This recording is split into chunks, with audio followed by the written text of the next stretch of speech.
Good evening. മാറ്റിനി വെബിനാറിലേക്ക് എല്ലാവർക്കും സ്വാഗതം. ഇത് വളരെ പ്രധാനപ്പെട്ട 2 ദിവസങ്ങൾ നമ്മളുടെ മുമ്പിലേക്ക് കടന്നു വരികയാണ്. ഒന്ന് ഇന്റർനാഷണൽ യോഗ ഡേ, അതുപോലെ തന്നെ വേൾഡ് മ്യൂസിക് ഡേ. ഈ 2 പാർട്ടുകളും നമ്മുടെ പ്ലാറ്റ്ഫോമിലൂടെ വളരെ കൃത്യമായിട്ട് ക്ലാസ്സുകളൊക്കെ മുന്നോട്ട് പോയിക്കൊണ്ടിരിക്കുന്നതാണ്. അപ്പൊ അതുകൊണ്ട് തന്നെ രണ്ടും തീർച്ചയായിട്ടും നമുക്ക് വളരെ പ്രാധാന്യമുള്ളതാണ്. എല്ലാ സൺഡേകളിലും നമ്മൾ മ്യൂസിക് തെറാപ്പി എന്ന് പറഞ്ഞൊരു സെഷൻസ് നമ്മൾ ചെയ്യാറുണ്ട്. അതുകൊണ്ട് തീർച്ചയായിട്ടും മ്യൂസിക് തെറാപ്പിയുടെ പാർട്ട് അല്ലെങ്കിൽ വേൾഡ് മ്യൂസിക് ഡേയുടെ പാർട്ട് അടുത്ത സൺഡേ നമ്മൾ തീർച്ചയായിട്ടും ചെയ്യുന്നതായിരിക്കും 7 മണിക്ക്. അപ്പൊ ഇന്ന് നമ്മൾ വേൾഡ് ഇന്റർനാഷണൽ യോഗ ഡേയുമായി ബന്ധപ്പെട്ട് യോഗയുടെ ഒരു പ്രോസസ്സ് നമ്മളൊന്ന് സ്റ്റാർട്ട് ചെയ്ത് തീർച്ചയായിട്ടും നമുക്ക് രണ്ടിനും ഒരു പ്രത്യേകത എന്ന് വെച്ചാൽ രണ്ടും നമ്മളുടെ ഏറ്റവും പ്രധാനപ്പെട്ട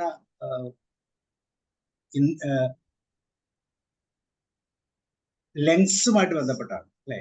മ്യൂസിക് ആണെങ്കിലും യോഗയാണെങ്കിലും ശ്വാസഗതി, ശ്വാസ കലയെ വളരെ പ്രാധാന്യത്തോടു കൂടി നമ്മൾ ചിന്തിക്കേണ്ടതുണ്ട്. അപ്പൊ അതുകൊണ്ട് തന്നെ നമ്മുടെ ബ്രത്ത് ഒന്ന് ടെസ്റ്റ് ചെയ്തുകൊണ്ടാണ് ഇന്ന് നമ്മൾ യോഗ ഡേ ഒന്ന് ഓർക്കുന്നത്. അതിനുവേണ്ടി ഒരു പ്രോഗ്രാം ഞാൻ ഇടാം. നമ്മളൊന്ന് ഡീപ്പായിട്ടൊന്ന് ശ്വാസം വലിക്കുക. എന്നിട്ട് നമ്മളുടെ ശ്വാസം അല്ലെങ്കിൽ ലങ്സിന്റെ കപ്പാസിറ്റി എത്രമാത്രമുണ്ട്, അത് ഗുഡ് കണ്ടീഷൻ ആണോ, എക്സലന്റ് ആണോ, അതോ ബാഡ് സ്റ്റേറ്റിലാണോ എന്ന് ഈ ബ്രീത്തിന്റെ ടൈം നമുക്ക് ഹോൾഡ് ചെയ്യാൻ പറ്റുന്ന സമയം മനസ്സിലാക്കിക്കൊണ്ട് നമുക്ക് തീരുമാനിക്കാം. സോ ആ പ്രോസസ്സ് നമ്മൾ സ്റ്റാർട്ട് ചെയ്തുകൊണ്ട് ഇന്നത്തെ പ്രോഗ്രാം നമ്മൾ സ്റ്റാർട്ട് ചെയ്യും. അതോടൊപ്പം നമുക്കറിയാം തിരുക്കുറളാണ് നമ്മുടെ ടോപ്പിക്. ഇന്ന് അതിന്റെ 4ാമത്തെ അധ്യായമാണ് മോഹൻദാസ് സാറിലൂടെ നമ്മൾ കേൾക്കാൻ പോകുന്നത്. അപ്പൊ ആദ്യമേ നമ്മൾ ഇന്റർനാഷണൽ യോഗ ഡേയുമായി ബന്ധപ്പെട്ട് നമ്മളുടെ ലങ്സ് നമ്മൾ ടെസ്റ്റ് ചെയ്യാണ്. എല്ലാവർക്കും ഞാൻ സ്ക്രീനിൽ കാണാം. എല്ലാവരും അതിന്റെ കറക്റ്റ് ടൈം അനുസരിച്ച് ഒന്ന് മാക്സിമം ഒന്ന് ബ്രത്ത് ഹോൾഡ് ചെയ്യുക, ശ്വാസം ഒന്ന് പിടിച്ചു വയ്ക്കുക. എത്ര സമയം നമുക്ക് ശ്വാസം പിടിച്ച് നിർത്താം എന്നുള്ളതിനനുസരിച്ച് തീർച്ചയായിട്ടും നമ്മുടെ ലങ്സിന്റെ സ്റ്റേറ്റ്, പോസിറ്റീവ് സ്റ്റേറ്റ് കൃത്യമായിട്ട് നമുക്ക് മനസ്സിലാക്കാം. അത് കുറവാണെങ്കിൽ തീർച്ചയായിട്ടും നമ്മൾ അതിന് വേണ്ടിയുള്ള റെമഡീസ് തീർച്ചയായിട്ടും ചെയ്യേണ്ടതാണ്. അപ്പൊ അത് നമ്മൾ ചെയ്തുകൊണ്ട് സ്റ്റാർട്ട് ചെയ്യും.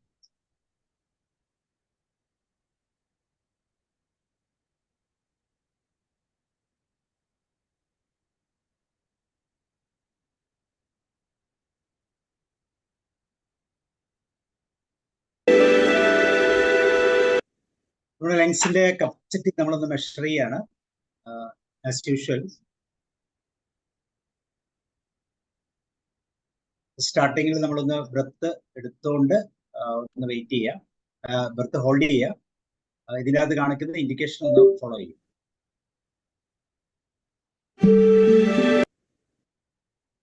അപ്പൊ എല്ലാവരും ഒന്ന് കംഫർട്ടബിൾ ആയിട്ട് ഇരിക്കുക. എന്നിട്ട് ജസ്റ്റ് ഒരു ബ്രീത്തിങ്, ഡീപ് ബ്രീത്തിങ് ശരിക്കും എടുക്കുക. ഒരു പ്രാവശ്യം ഡീപ് ബ്രീത്തിങ് എടുത്ത് പുറത്തേക്ക് ഒന്ന് റിലീസ് ചെയ്യുക.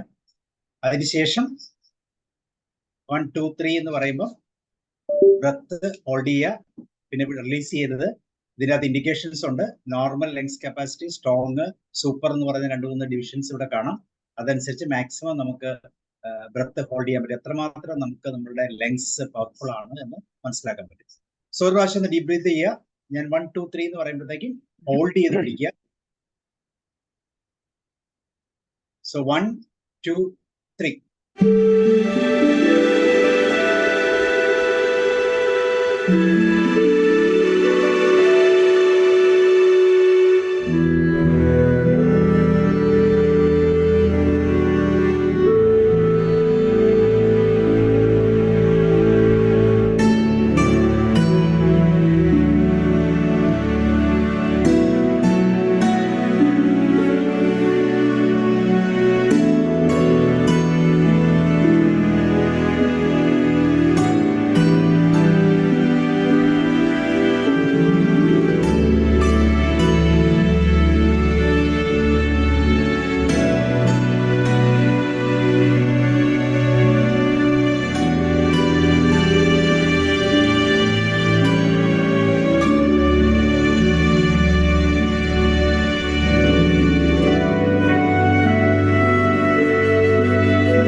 ഇപ്പോഴും ബ്രത്ത് ഹോൾഡ് ചെയ്തവരുടെയൊക്കെ ലങ്സ് വളരെ കപ്പാസിറ്റി ഉള്ളതാണ്.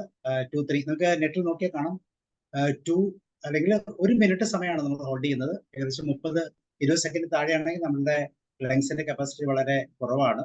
അതിൽ കൂടുതലാണ് 30 സെക്കൻഡ് വരെ ഹോൾഡ് ചെയ്യുന്നുണ്ടെങ്കിൽ അത് ഗുഡ് കണ്ടീഷൻ ആണ്. അതിന് മുകളിലേക്കാണെങ്കിൽ എക്സലന്റ് ആയിട്ടുള്ള ലങ് ഫംഗ്ഷൻ ആണ് നമുക്ക് കിട്ടുന്നത്.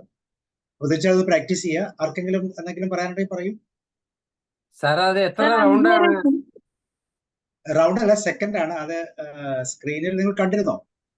7.5 റൗണ്ട് എനിക്ക് പിടിക്കാനായില്ല. അതിന് 7.5 റൗണ്ട് പിന്നീട് ഉണ്ടായിരുന്നു ഞാൻ വിട്ടതിന് ശേഷം. 2 എന്ന് പറയുന്ന പൊസിഷൻ നോർമൽ ലെങ്സിന്റെ പൊസിഷൻ ആണ്. എന്നുവെച്ചാൽ 20 സെക്കൻഡ്. പിന്നെ 5 എന്ന് പറയുന്ന പോയിന്റ് എന്ന് പറയുമ്പോഴത്തേക്കും ഹാഫ് ടൈം ആയി. ഹാഫ് ടൈം എന്ന് പറയുമ്പോഴത്തേക്ക് ഏകദേശം സ്ട്രോങ് ലെങ്സ് ആണ് അതിനുശേഷം വരുന്നത്. 5-ന് ശേഷം 10 വരെയാണെങ്കിൽ സൂപ്പർ. 7ആണെങ്കിൽ ബെസ്റ്റ് ആണ്. ഗീതാമാം പാട്ട് പാടുന്ന ആളല്ലേ, എപ്പോഴും 5-നും 10-നും ഇടയിലായിരിക്കും പാട്ടൊക്കെ പാടുന്നവരുടെ ബ്രത്ത്. അത്ര ഉണ്ടെങ്കിലേ പാട്ട് പാടാൻ പറ്റൂ. അപ്പൊ 5-ന് മുകളിലായിരിക്കണം. ഇത് നെറ്റിൽ അവൈലബിൾ ആണ്. തീർച്ചയായിട്ടും പ്രാക്ടീസ് ചെയ്യുക. നമ്മുടെ മാക്സിമം ഹോൾഡ് ചെയ്ത് നമ്മുടെ ലെങ് കപ്പാസിറ്റി മാക്സിമം ആക്കുന്നത് വഴി ഏറ്റവും പ്രയോജനകരമായ ഒരു നമുക്ക് ലെങ്സ് ക്ലിയർ ആണെങ്കിൽ നമ്മുടെ ഹാർട്ടും ബാക്കിയുള്ള എല്ലാ ഓർഗൻസും ഓട്ടോമാറ്റിക്കായിട്ട് ശരിയാണ്. അപ്പൊ ഇന്നത്തെ വേൾഡ് യോഗ ഡേയില് ഏറ്റവും പെർഫെക്റ്റ് ആയിട്ട് നമുക്ക് നമ്മുടെ ലെങ്സിനെ കീപ്പ് ചെയ്യാനുള്ള ഒരു തീരുമാനമെടുക്കാം. നല്ലോണം ബ്രത്ത് ഹോൾഡ് ചെയ്യുക. ആ പ്രോസസ് പ്രാണായാമത്തിന്റെയും അല്ലെ ആ പ്രോസസ്സുകളെല്ലാം കൃത്യമായിട്ട് ചെയ്ത് മുന്നോട്ട് പോകും. സോ എല്ലാവർക്കും വേൾഡ് ഇന്റർനാഷണൽ യോഗ ഡേയുടെ ആശംസകൾ നേരുന്നു. ഇന്നത്തെ പ്രോഗ്രാമിലേക്ക് നമുക്ക് കടന്നു പോകാം. ഇന്നത്തെ ദിവസം തിരുക്കുറളാണ് നമ്മൾ കേൾക്കുന്നത്. സോ ടുഡേ തിരുക്കുറളിന്റെ 4ാമത്തെ പാട്ടാണ് നമ്മൾ കേൾക്കാൻ പോകുന്നത്. മ്യൂസിക് ഡേയുമായിട്ട് വന്നിട്ട് ഗീതാദേവി മാം എന്തെങ്കിലും ഒരു പാട്ട് പാടുന്നോ? പാടുന്നെങ്കിൽ ഒരു പാടിക്കോളൂ. ഏത് പാട്ട് പാടണ സാറേ? ഏതെങ്കിലും ജസ്റ്റ് ഏതെങ്കിലും 4 വരി പാടാം സാറേ. Okay, sure. മോഹം കൊണ്ടു ഞാൻ ദൂരേതോ ഇനം പൂത്തനാൾ മധു തേടിപ്പോയി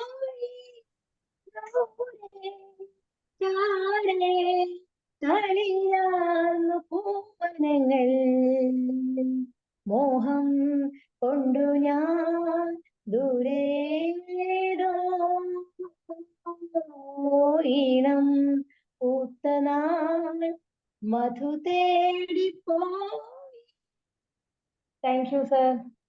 താങ്ക് യു. അപ്പൊ നമ്മളുടെ തീർച്ചയായിട്ടും വളരെ സന്തോഷം. ഇന്നത്തെ മ്യൂസിക് ഡേയുടെ സെലിബ്രേഷൻസ് കൂടെ നമ്മൾ കഴിഞ്ഞ് നമുക്ക് മുന്നോട്ട് പോകാം. മോഹൻദാസ് സാറിനെ ക്ഷണിക്കാം. Mohandas sir, you are welcome.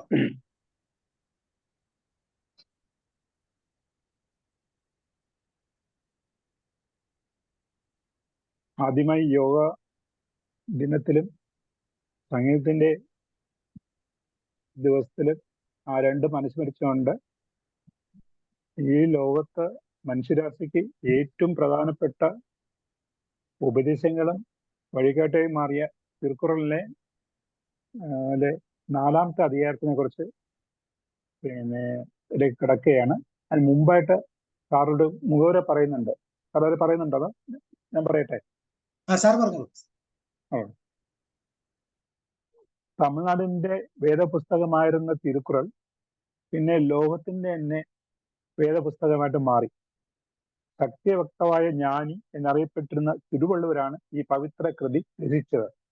2000ഓളം വർഷങ്ങൾക്ക് മുൻപാണ് ഈ സുഭാഷിത കാവ്യം രചിച്ചതെന്ന് പറയപ്പെടുന്നു. തമിഴിലെ ഏറ്റവും ചെറിയ വൃത്തമായ കുറൾ വൃത്തത്തിൽ, അതായത് ഈരടിൽ എഴുതിയ വിശുദ്ധ കാവ്യമായതുകൊണ്ടാണ് തിരുക്കുറൾ എന്ന പേര് വന്നത്. മധുരാപുരിയിലെ സംഘ പണ്ഡിത സദസ്സിൽ അംഗീകരിച്ച ഈ കൃതി മാനവരാശിയുടെ നന്മയ്ക്ക് വേണ്ടി മതാതീതമായി രചിച്ചതാണ്. അക്ഷരങ്ങളുടെയും ആശയങ്ങളുടെയും മഹാസാഗരം കടഞ്ഞെടുത്ത അമൃത കുംഭമാണ് ഓരോ തിരുക്കുറളും. 3 വിഭാഗങ്ങളായാണ് തിരുക്കുറളിനെ വിഭജിച്ചിരിക്കുന്നത്. ഓരോ വിഭാഗത്തെയും അധികാരങ്ങളായി വിഭജിച്ചിട്ടുണ്ട്. ഒരു അധികാരത്തിൽ 10 കുറളുകളാണ് ഉള്ളത്. ഇങ്ങനെ 133 അധികാരങ്ങളുണ്ട്. അതില് ആദ്യത്തെ വന്നിട്ട് ധർമ്മം, അർത്ഥം, കാമം എന്ന് 3ആയിട്ട് വിഭജിച്ചിട്ടുണ്ട്. അതില് അർത്ഥത്തിൽ വരുന്നതിലെ തുടക്കത്തില് ധർമ്മത്തിൽ വരുന്ന തുടക്കത്തില് തന്നെ 4 അധികാരങ്ങൾ വരുന്നുണ്ട്. ഒന്ന്, ആദ്യമായിട്ട് ദൈവസ്തുതിയെ പറയുന്നുണ്ട്. 2, മഴയുടെ പ്രശസ്തി പറയുന്നു. 3-മായിട്ട് സന്യാസി മഹിമ, ഋഷീശ്വരന്മാരുടെ മഹത്വത്തെ കുറിച്ച് പറയുന്നുണ്ട്. 4-മതായിട്ട് ധർമ്മത്തിന്റെ മഹാത്മ്യത്തെ കുറിച്ച് പറയുന്നുണ്ട്. കഴിഞ്ഞ 3 ക്ലാസ്സുകളായിട്ട് നമ്മള് ദൈവസ്തുതി, മഴയുടെ പ്രശസ്തി, സന്യാസി മഹിമ ഈ 3 കുറിച്ചുള്ള 30 തിരുക്കുറൾ നമ്മൾ കണ്ടു. ഇന്ന് 4-മത്തെ ധർമ്മ മഹാത്മ്യത്തെ കുറിച്ചാണ് ഞാൻ പറയാൻ പോകുന്നത്. അതിന് മുമ്പായിട്ട് കഴിഞ്ഞ 3 അധ്യായത്തിലും ഓരോന്നും ഓരോ അധികാരങ്ങൾ പറഞ്ഞു പോവാം, ഒരു കുറൾ പറഞ്ഞു പോവാം. തിരുക്കുറളിലെ വളരെ പ്രധാനപ്പെട്ടതും ആദ്യത്തെയുമായ ഒരു ഈരടിയാണ് തുടക്കം. എല്ലാ അക്ഷരമാലയിലും അകാര ശബ്ദം ആദ്യ അക്ഷരം പോലെ പ്രപഞ്ചത്തിന്റെ ഉറവിടം ദൈവമാണ്. അവിടെ ഒരു വിവേചനമോ ഒരു വ്യത്യസ്തമോ എന്നൊക്കെ പറയുന്നില്ല. ഏത് മനുഷ്യനായാലും, ലോകത്തിന്റെ ഏത് കോണിലായാലും, ഏത് ഭാഷയിലായാലും അവരുടെ ഭാഷയിൽ ആദ്യത്തെ അക്ഷരം അകാരമായിരിക്കും, ആ ശബ്ദത്തിലുള്ളതായിരിക്കും. അതേപോലെ ഈ പ്രപഞ്ചത്തിന്റെ ആദ്യ ഉറവിടം എന്ന് പറയുന്നത് ദൈവം എന്ന് പറയുന്നത്. അത് നിങ്ങൾ ഏത് രീതിക്ക്, ഏത് രൂപത്തിൽ, ഏത് ഭാവത്തിൽ, എങ്ങനെ അതിനെ നിങ്ങൾ നമസ്കരിച്ചാലും അല്ലെങ്കിൽ സ്തുതി പറഞ്ഞാലും ദൈവമാണ് ലോകത്തിന്റെ പ്രപഞ്ച ശക്തിയായിട്ട് മാറിയിരിക്കുന്നത്. അത് 1-മത്തെ ദൈവസ്തുതിയിലെ ഒരു ആദ്യത്തെ കുറളാണ്. അത് വളരെ പ്രാധാന്യമുള്ളതാണ്. 2-മത് പറയുന്നത് വർഷപ്രശസ്തി. ഈ പ്രപഞ്ചത്തിന് നിലനിൽക്കുന്നുണ്ടെങ്കിൽ വേണ്ടത് മഴയാണ്. ആ മഴ ഉണ്ടെങ്കിൽ മാത്രമേ പ്രപഞ്ചത്തിൽ ജീവരാശികൾ ഉണ്ടാകത്തുള്ളൂ. ആ ജീവരാശിക്ക് വേണ്ടിയാണ്, ജലമുണ്ടോയെന്ന് അന്വേഷിക്കാൻ വേണ്ടിയിട്ടാണ് ഈ കാലഘട്ടത്തിലും നമ്മൾ ചൊവ്വയിലും ചന്ദ്രനിലുള്ള പര്യവേഷണം നടത്തുന്നതിന്റെ പ്രധാന കാരണം ഈ ഗ്രഹത്തിന് എന്തെങ്കിലും സംഭവിച്ചാൽ, ഭൂമിക്ക് എന്തെങ്കിലും സംഭവിച്ചാൽ ചെന്ന് പാർക്കാൻ വേണ്ടിയിട്ടുള്ള അടുത്ത ഒരു ഗ്രഹത്തിനെയാണ് അല്ലെങ്കിൽ ഇതിനെയാണ് നമ്മൾ കണ്ടെത്താൻ ശ്രമിക്കുന്നത്. അതുകൊണ്ട് ഏറ്റവും പ്രധാനപ്പെട്ടതാണ് മഴ. ആകാശത്തിൽ പൊഴിയുന്ന മഴ ലോകം നിലനിർത്തുന്നതിനാൽ മഴ തന്നെയാണ് ജീവജാലങ്ങളുടെ ജീവാമൃതം എന്ന് ഓർക്കുക. അതുപോലെ തന്നെ അടുത്ത പ്രധാനപ്പെട്ട ഒരു എന്ന് വെച്ചാൽ വാക്കുകൾ കൊണ്ട് തന്നെ തിരുവള്ളുവർ ഒരു പറയുന്നുണ്ട് മഴയുടെ പ്രാധാന്യം. തുപ്പാർക്ക്, തുപ്പായ, തുപ്പാക്കി, തുപ്പാർക്ക്, തുപ്പായതും മഴ. ആ തുപ്പ് എന്നുള്ള ആ വാക്ക് വെച്ചുകൊണ്ട് തന്നെ 6 എണ്ണത്തിലും പുള്ളി അത് റിപ്പീറ്റ് അതിന് പറയുന്നുണ്ട്. ചുരുക്കത്തിൽ പറഞ്ഞാൽ അത് ഇങ്ങനെ പറയുന്നത്: തുപ്പാർക്ക്, ഭക്ഷിക്കുന്നവർക്ക്, ഭക്ഷണമായിട്ട് ഉപയോഗിക്കുന്നവർക്ക് അത് ഭക്ഷണമാണ് ജലം. അത് ഉപയോഗിച്ച് ആഹാര പദാർത്ഥങ്ങൾ ചെയ്യാനുള്ളതാണെങ്കിൽ അതിനും അത് ആവശ്യമാണ്. അങ്ങനെ ഭക്ഷണ പദാർത്ഥങ്ങൾ സൃഷ്ടിക്കുന്നതോടൊപ്പം സ്വയം ഒരു ഭക്ഷണ പദാർത്ഥമായും മാറുന്നു മഴ. അപ്പൊ അതിലൊരു വളരെ പ്രശസ്തമായ ഒരു തിരുക്കുറളാണ്. 3-മത് യോഗിമാരുടെ മാഹാത്മ്യമാണ് പറഞ്ഞത്. ജ്ഞാനമാഹത്വം തോട്ടിയാൽ പഞ്ചേന്ദ്രിയങ്ങളുടെ ഇച്ഛകളാകുന്ന ആനയെ നിയന്ത്രിക്കുന്നവൻ ഭൂലോകമോക്ഷ പ്രാപ്തിക്കുള്ള ഒരു വിത്താണ്. അതായത് ആനയെ അതിൻ്റെ ഒരു തോട്ടി കൊണ്ട് എങ്ങനെ നിയന്ത്രിക്കുന്നു, അതേപോലെ മനുഷ്യന്റെ പഞ്ചഭൂതങ്ങളെ സൃഷ്ടിക്കപ്പെട്ട മനുഷ്യന്റെ പഞ്ചേന്ദ്രിയങ്ങളെയും നമ്മുടെ വിവേകം അല്ലെങ്കിൽ ജ്ഞാനം അല്ലെങ്കിൽ അറിവ് കൊണ്ട് അത് നിയന്ത്രിക്കുന്നതിനാണ് ഋഷിവരന്മാർ അല്ലെങ്കിൽ മുനിവരന്മാർ എന്നുള്ളത്. അവർ പാകുന്ന വിത്താണ് മോക്ഷത്തിലേക്കുള്ള ഒരു ഇതായിട്ട് മാറുന്നത്, വിടനിലമായിട്ട് മാറുന്നു. അപ്പൊ ഓരോ അധികാരത്തിലും ഓരോ തിരുക്കുറൾ ഞാൻ ഇന്ന് പറഞ്ഞിട്ടുണ്ട്. അടുത്ത 4-മത്തെ അധികാരം ആറൻ വലിയുറക്കൽ, ധർമ്മ തോനം, ധർമ്മ മാഹാത്മ്യം. അതായത് ഇംഗ്ലീഷിൽ പറയുകയാണെങ്കിൽ അപ്ഹോൾഡിംഗ് ധർമ്മ, എംഫസിസ്. ഋഷിവരന്മാർ പ്രബോധനം ചെയ്യപ്പെട്ട ധർമ്മം പരമപ്രാധാന്യം അർഹിക്കുന്നു. ധർമ്മം തന്നെയാണ് ജീവിതത്തിന്റെ അർത്ഥം, കാമം, മോക്ഷം എന്നിവയെ തരുന്നത്. ഓരോരുത്തർക്കും ചുമതലപ്പെട്ട ധർമ്മം യഥാവിധി അനുഷ്ഠിക്കുക. അല്ല, ആദ്യത്തെ തിരുക്കുറൾ പറയാണ്: சிறப்பு ஈனும் செல்வവും ஈனும் அறத்தினோடு ஆக்கம் യവനോ ഉയർത്ത്. ചിറപ്പ് എന്ന് പറയുമ്പോൾ നമുക്ക് സാധാരണ ഉള്ള തമിഴിലും മലയാളത്തിലുള്ള വാക്ക് തന്നെയാണ്. കാർത്തിക ചിറപ്പ് നമ്മൾ പറയാറുണ്ട്. അമ്പലങ്ങളിലും മറ്റുള്ള ചിറപ്പിനെ ഉത്സവത്തിന്റെ ഇത് പറയുമ്പോൾ കാർത്തിക ചിറപ്പ്, മണ്ഡല ചിറപ്പ് എന്ന് പറയും. ആ ചിറപ്പ് തന്നെയാണ് ഇവിടെയും നമ്മൾ ഉപയോഗിക്കുന്നത്. ചിറപ്പ് എന്ന് പറയുമ്പോൾ വിശിഷ്ട അല്ലെങ്കിൽ സ്പെഷ്യൽ എന്നുള്ള മീനിങ്ങിലാണ്. സാധാരണയായി പറയാനുള്ള ഒരു വാക്കാണ് കാർത്തിക ചിറപ്പ്, വൃശ്ചിക മണ്ഡല ചിറപ്പ് എന്ന് പറയും. മോക്ഷത്തെ കൊണ്ടുവരും സമ്പത്തും അതുകൊണ്ട് മനുഷ്യരാശിക്ക് ധർമ്മത്തെക്കാളും മെച്ചപ്പെട്ട മഹത്വം എന്താണ് ഉള്ളത്? ഇത് ഇങ്ങോട്ട് നമ്മൾ ചോദ്യം ചോദിക്കുകയാണ്. മോക്ഷത്തെ കൊണ്ടുവരും സമ്പത്തും അതുകൊണ്ട് മനുഷ്യരാശിക്ക് ധർമ്മത്തെക്കാളും മെച്ചപ്പെട്ട മഹത്വം എന്താണ് ഉള്ളത്? മേന്മയും സമ്പത്തും ഏകിടും ധർമ്മത്തെക്കാൾ ശ്രേഷ്ഠമായ എന്തുള്ളത്? ഇതാണ് മലയാളത്തിലെ ഖുറാൻ. ഉയർത്തി മേന്മയും സമ്പത്തും ഏകിടും ധർമ്മത്തെക്കാൾ ശ്രേഷ്ഠമായ എന്തുള്ളതെന്ന് ചോദ്യം ചോദിച്ചാൽ അതിന്റെ ഉത്തരം പറഞ്ഞു. ഒരൊറ്റ ഉപാധി കൊണ്ട് അനായാസേന മറ്റെല്ലാം കൈവരിക്കാൻ കഴിയുന്നതാകുന്നു ഈ ലോകത്തിൽ ധർമ്മം. ആ ധർമ്മത്തെക്കാൾ ശ്രേഷ്ഠമായി മറ്റൊന്നുമില്ല. തിരുവള്ളുവർ ഓരോ അധികാരത്തിലും ഒന്നിനെ കുറിച്ച് പറയുമ്പോൾ അതാണ് എല്ലാത്തിനേക്കാളും ശ്രേഷ്ഠമായത് എന്ന് പറയും. അതായത് സൂപ്പർലേറ്റീവ് ഡിഗ്രിയിലെ പുള്ളി പറയാറുള്ള എല്ലാം ശ്രോതാവിനെ കേൾക്കുന്നവർക്ക് അതിനെ ഉടൻ തന്നെ അതിനെ ഉൾക്കൊള്ളണമെന്നും ജീവിതത്തിൽ അനുകരിക്കണമെന്നും തോന്നിക്കും. ആ രീതിയാണ് തിരുവള്ളുവർ പറഞ്ഞു പോകുന്നത്. ആദ്യത്തെ ഈരടികളിൽ ഒന്നാമത്തെ വരിയായ 4ാമത്തെ വാക്കും 2ാമത്തെ വരിയിലെ ആദ്യത്തെ വാക്കും അതേപടി എടുത്ത് കവി വീണ്ടും പറയുന്നു 2ാമത്തെ കുറളിൽ. 2ലേക്ക് കടക്കാം സാർ. അല്ല, കുറച്ചുകൂടി. ഇപ്പൊ ഞാൻ നേരത്തെ പറഞ്ഞ പോലെ ആദ്യത്തെ ഈരടിയിൽ 1ാമത്തെ വരിയിലെ 4ാമത്തെ വാക്ക്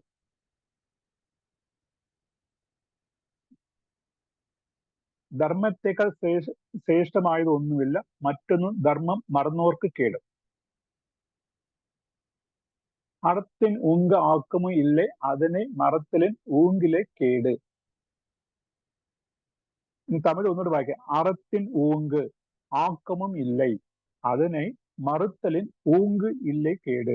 ധർമ്മത്തെ സദാ ആശ്രയിച്ച് മുറ തെറ്റാതെ കർത്തവ്യങ്ങൾ അനുഷ്ഠിച്ച് കൊണ്ടിരിക്കുന്നവർക്ക് മേൽക്ക് മേൽ ശ്രേയസ് നൽകാൻ ധർമ്മത്തെക്കാൾ കഴിവുള്ള മറ്റൊന്നുമില്ല. അതുപോലെ കൈവിടുന്നവർക്ക്, ആ ധർമ്മത്തെ കൈവിടുന്നവർക്ക് വലിയ പതനം നൽകുവാനും ധർമ്മത്തിന് ഉള്ളത്രേ ശക്തി മറ്റൊന്നിനുമില്ല. ധർമ്മത്തിനുള്ള ശക്തി അതിനെ കൈവിടുമ്പോൾ അദ്ദേഹത്തിന്റെ പതനത്തിനെയും അത് അങ്ങേയറ്റം കൊണ്ടു ചെന്നേക്കും എന്ന് പറയുന്നു. 1ഉം 2ഉം ആ 1ാമത്തെ ഈരടിലിന്റെ അവസ്ഥ വാക്കുകൾ ഉപയോഗിച്ച് തന്നെ 2ാമത്തതും ആരംഭിച്ചിട്ടുണ്ട്. 3ാമത്തെ കുറൾ ഒല്ലും വകയാൻ അറവിനെ ഓവാതെ ചെല്ലും വായെല്ലാം ചെയ്യൽ. മലയാളത്തില് അവരവർക്ക് ആ മട്ടിൽ ഒഴിയാതെ ധർമ്മത്തെ നിലനിർത്തി ചെയ്യണം കർമ്മം. അവരവർക്ക് ആ മട്ടിൽ ധർമ്മത്തെ ഒഴിയാതെ നിലനിർത്തി ചെയ്യണം. സാധ്യമാവുന്ന വകയനുസരിച്ച് അതിൻപടി ധർമ്മത്തിന്റെ നല്ല രീതികളെ നിരന്തരമായി, ആ വാക്ക് രണ്ടും പറയുന്നുണ്ടല്ലോ, ഈ ഒല്ലും വകയായാലും ചെല്ലും വകയായും എന്ന് പറയുന്നല്ലേ, ഓവാതെ, അതിന്റെ വാക്കിന്റെ അർത്ഥമാണത്. ഒല്ലും എന്ന് പറഞ്ഞാല് സാധ്യമാവുന്ന, ഓവാതെ എന്ന് പറഞ്ഞാൽ നിരന്തരമായി, ഒട്ടും അതിലൊന്നും വ്യതിചലിച്ച് ചെല്ലാതെ എന്നുള്ളതിന്. ഒന്നുകൂടി പറയാം. സാധ്യമാവുന്ന വകയെ അനുസരിച്ച് ധർമ്മത്തിന്റെ നല്ല ചെയ്തികളെ നിരന്തരമായി അതിന് സാധിക്കുന്നിടത്തെല്ലാം ചെയ്യേണ്ടതാണ്. അവരവർക്ക് ആ മട്ടിൽ ധർമ്മത്തെ ഒഴിയാതെ നിലനിർത്തി ചെയ്യണം കർമ്മം. എല്ലാവർക്കും ഒരേ അളവിൽ ധർമ്മം അനുഷ്ഠിക്കാൻ കഴിഞ്ഞു എന്ന് വരില്ല. പക്ഷേ സ്ഥിതിഗതികൾക്കനുസരിച്ച് ദ്രവ്യം കൊണ്ടോ മനോബലം കൊണ്ടോ ചില വ്യത്യാസങ്ങൾ വരാം. എങ്കിലും അവരവരാൽ കഴിയുന്ന വിധത്തിൽ വാക്യങ്ങളെ കൊണ്ടോ ദ്രവ്യം കൊണ്ടോ നിരന്തരമായി ധർമ്മം അനുഷ്ഠിക്കുക തന്നെ വേണം. ധർമ്മം ചെയ്യാതെ ഇരിക്കരുത്, ആ കർമ്മത്തിൽ നിന്നും മാറിപ്പോകാനും പാടില്ല എന്ന് പറയുന്നു. ഇംഗ്ലീഷോട് ഒന്നുകൂടി വായിക്കാം. As many good deeds as possible must be done without fail when ever possible. എപ്പോഴൊക്കെ നമുക്ക് ചെയ്യാൻ സാധിക്കും, അത് ഓരോ നിമിഷവും ഓരോ സന്ദർഭത്തിലും നമുക്കൊരു കിട്ടുകയാണെന്നുണ്ടെങ്കിൽ ധർമ്മം ചെയ്യാനുള്ള ഒരു കർമ്മം നിരസ്തനായിരിക്കണം എന്ന് ഒന്നുകൂടി പുള്ളി പറയുന്നു. അടുത്തത് 4ാമത്തെ വഴക്കം.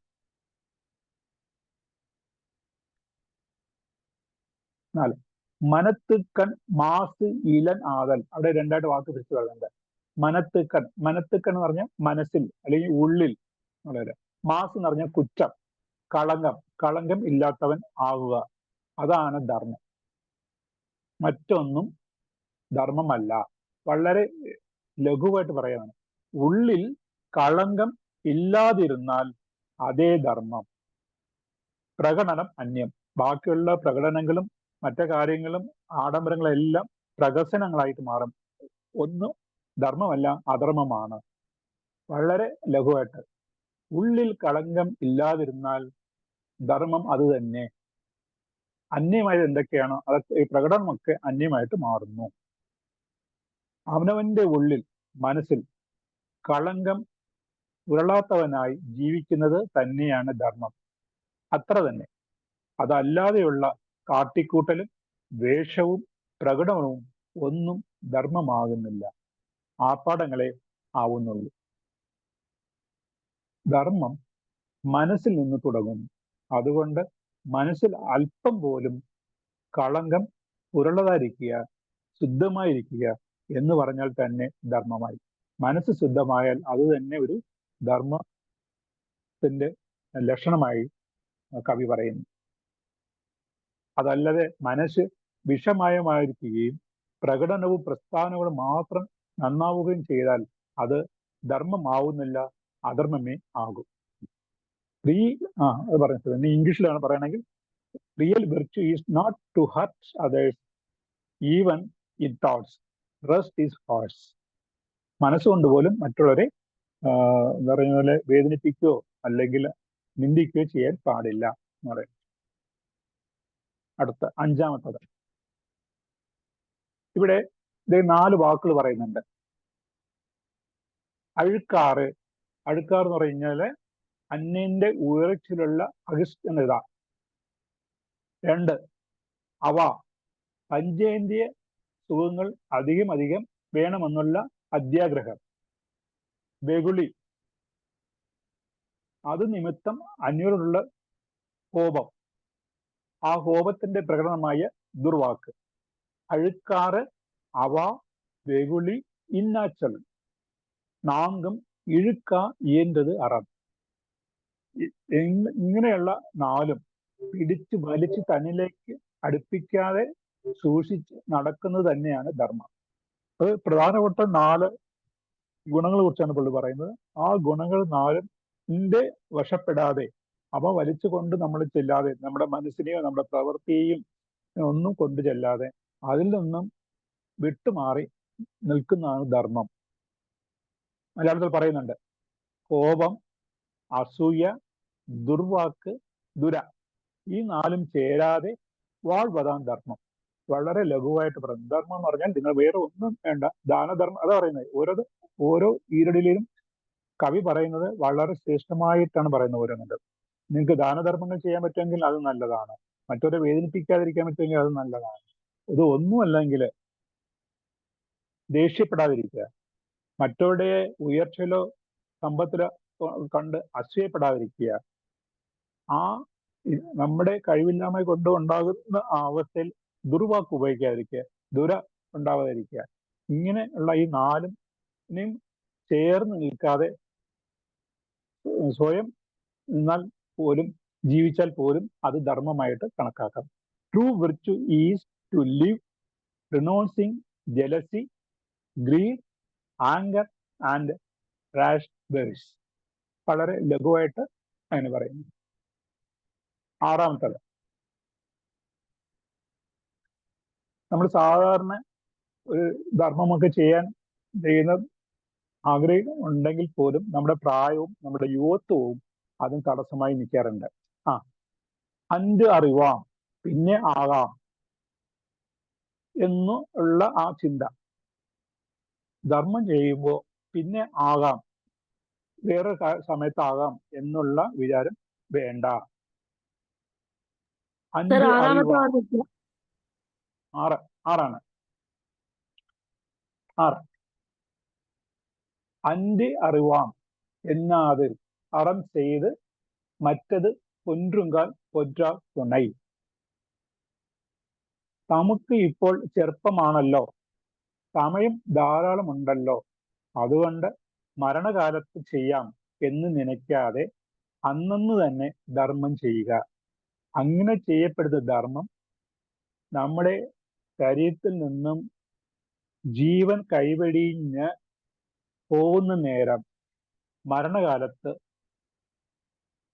അഴിയാത്തൊരു തുണയായിട്ട് തീരും. ഈ ധർമ്മത്തിന്റെ ഫലം നമ്മുടെ ജീവാവസാനം വരെ നമ്മളെ കാത്തുകൊള്ളും എന്നുള്ള ഒരു പിന്നെ ആശയമാണ് കവി ഇവിടെ പറയുന്നുള്ളത്. മാറ്റി വച്ചിടാതെ, മലയാളത്തിൽ പറയുന്നുണ്ട്, മാറ്റി വച്ചിടാതെ ചെയ്യുന്ന ധർമ്മം, താൻ ചെയ്യുന്ന ധർമ്മം മാറ്റി വെച്ചിടാതെ അത് ഏറ്റു തുണയ്ക്കും അന്ത്യത്തിൽ. നിന്റെ അന്ത്യ കാലഘട്ടത്തിൽ നിനക്ക് തുണയായി നിൽക്കുന്നത് നീ ചെയ്ത ഈ സത്കർമ്മങ്ങൾ മാത്രമാണ്. അതുകൊണ്ട് നിനക്കാവുന്ന സമയങ്ങളിലൊക്കെ ധർമ്മം ചെയ്യുക എന്നാണ് പറയുന്നത്. Do good deeds without procrastination, merit of that may help during the time of death എന്ന് വളരെ സിമ്പിളായിട്ട്, കാരണം സാധാരണ മനുഷ്യൻ നമ്മൾ ചിന്തിക്കുന്നത് തന്നെയാണ് കവി ചിന്തിച്ചിരിക്കുന്നത്. ഇന്ന് വേണ്ട, ഇനി സമയമുണ്ടല്ലോ, നമുക്ക് ജീവിതത്തിൽ ഇനിയും കാലങ്ങളുണ്ടല്ലോ, അന്നൊക്കെ ചെയ്യാം എന്ന് പറഞ്ഞിട്ട് ആ ചെറുപ്പത്തിൽ യുവത്വത്തിൽ തോന്നുന്ന ഒരു ചിന്തയാണ് ഇദ്ദേഹം എടുത്ത് പറഞ്ഞിരിക്കുന്നത്. ഇതേ വാക്ക് തന്നെയാണ് പറഞ്ഞത്. തമിഴിൽ പറയുമ്പോൾ ഇളഞ്ഞരാக ഉള്ളവർ പിற்காலത്തിൽ പാർത്ത് കൊള്ളലാം, പിന്നെ നമുക്ക് നോക്കാം എന്ന് പറയുന്ന അതേ ഒരു ടെൻഡൻസി സാധാരണ മനുഷ്യന് 2000 വർഷങ്ങൾക്ക് മുമ്പ് ഉണ്ടായിരുന്ന അതേ ചിന്ത തന്നെയാണ് ഇപ്പോഴത്തെ ചെറുപ്പക്കാർക്കും ഉള്ളത് തന്നെയാണ്. അപ്പൊ അത് തന്നെയാണ് കവി വളരെ ലളിതമായിട്ട് പറയുന്നത്. മാറ്റി വെച്ചിടാതെ ചെയ്യുന്ന ധർമ്മം താൻ ഏറ്റുതുണയ്ക്കും അന്ത്യത്തിൽ. ഓക്കെ, 7ാമത്തെ സാർ. അതായത് നമ്മൾ പറയുന്നല്ലേ, താങ്കളെ എനിക്ക് ഇതിനോട് അത്ര യോജിപ്പില്ല ഇതിനോട്. കാരണം മറ്റേ നമ്മുടെ സാമൂഹിക വ്യവസ്ഥകളൊക്കെയുള്ള രീതിക്കല്ല ഞാൻ കവി ഇത് പറയുന്നത്. കവി പറയുന്നത് നമ്മൾ സാധാരണ പണ്ട് ഈ വണ്ടികളോ ഇതൊന്നും ഇല്ലാത്ത സമയത്ത് പല്ലക്കായിരുന്നു. പല്ലക്ക് ചുമന്നു കൊണ്ടുപോകുന്നത് രാജാവിനെയും രാജ്ഞിമാരെയും അല്ലെങ്കിൽ പിന്നെ പണ്ഡിതന്മാരെയൊക്കെ ചുമന്നു കൊണ്ടുവന്ന പല്ലക്കുണ്ട്. തമിഴിൽ സിവിക എന്ന് പറഞ്ഞ പല്ലക്കാണ് അത് പറയുന്നത്. ആ പല്ലക്ക് ചുമക്കുന്നവനുമുണ്ട്, പല്ലക്കിൽ യാത്ര ചെയ്യുന്നവരുണ്ട്.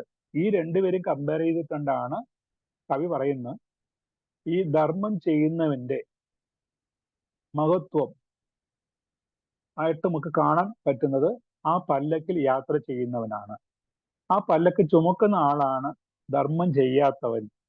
അപ്പം കവി ഒന്നുകൂടി പറയുന്നുണ്ട്, അത് ഈ ജന്മത്തിലായിരിക്കണം എന്നില്ല, മുൻ ജന്മങ്ങളിൽ ധർമ്മം ചെയ്തതിന്റെ ഫലമായിട്ടാണ് ആ പല്ലക്കിൽ യാത്ര ചെയ്യുന്നവൻ, ആ പല്ലക്ക് ചുമക്കുന്നവന് മുൻ ജന്മങ്ങളിൽ ധർമ്മം ചെയ്യാത്തതിന്റെ ഫലമായിട്ടാണ് എന്ന് പറയുന്നുണ്ട്.